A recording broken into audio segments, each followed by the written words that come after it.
Okay, so a quick video for you today. So basically, our drummer has an electronic drum kit, an Alesis, I believe. And the kit only comes with one cymbal. And it is recorded in with the overheads. So basically, all these tracks here are dumped out of using Easy Drummers to plug in, dumped out of Logic. He uses Logic, I'm using Reaper. So he dumped them out as WAV files. They actually came in as stereo WAV files, so I just bumped them all down to mono so I can pan them properly. And so what we have is one cymbal, and as you know, hearing the same cymbal over and over again gets kind of monotonous. I know that from my experience in the 80s working with drum machines. It was horrible having only one cymbal. I would pull my hair out of my head. But now in 2025, we have technology. What I did is I dumped out a crash cymbal into a WAV file just from one of my drum tracks, and I'll let you hear how that sounds.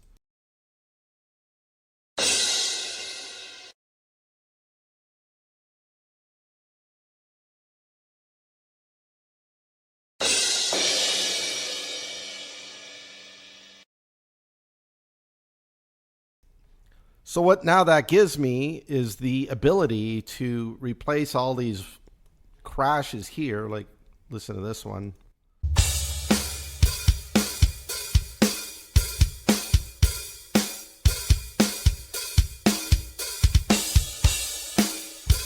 So you notice on that last one, he hit the cymbal twice. So anyway, I'm going to cut up this drum file, replacing all the overhead cymbals where they come in. I just do a cut like this. I just cut it, do a split on. I'll just put my cursor here and just select split items of cursor. And just before that snare hit comes back in, I just cut it there. Or split, split. Then I go grab my cymbal. Just put it over there. I'll do this one because it was already done. Now, in this case, I don't always want the crash one to come in. So like the first crash always being crash one. So I'm gonna vary it a bit. I don't want to sound like a robot. So here, I'm just going to put that there. And these, I know these tails are a little bit, I need to extend them a bit because they're cutting out too quick. So here, it gives you an idea. So I'll just get rid of this one, delete, put this in.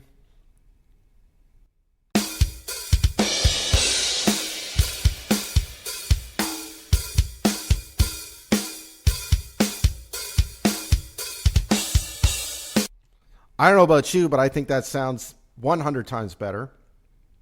Okay, so I've gone through and I've replaced all those cymbals. Whoops, I missed one here. I'm going to grab the crash 2. I'm going to stick it over here. Paste, done. Let me hear how that sounds. That's on time. That's what matters. What matters most when you're doing this is they got to be on time. The other thing I forgot to mention is this snap thing here, you got to turn this off or you'll never be able to do this because you got to be able to do this all freeform. So you got to turn that snap off. Looks like a magnet. So they're all done. See, I lied again.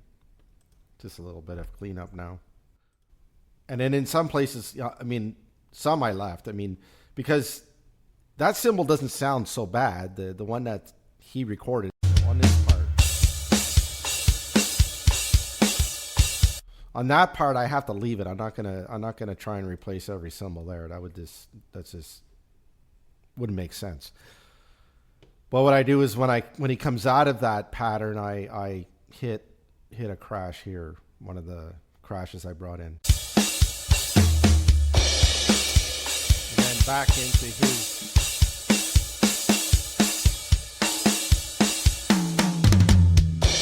coming out of that roll.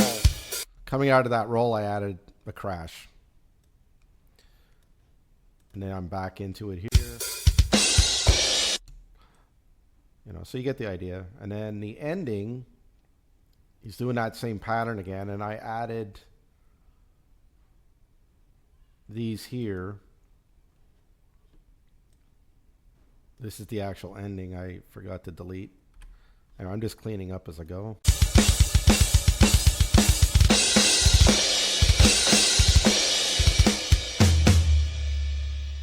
Nice ending.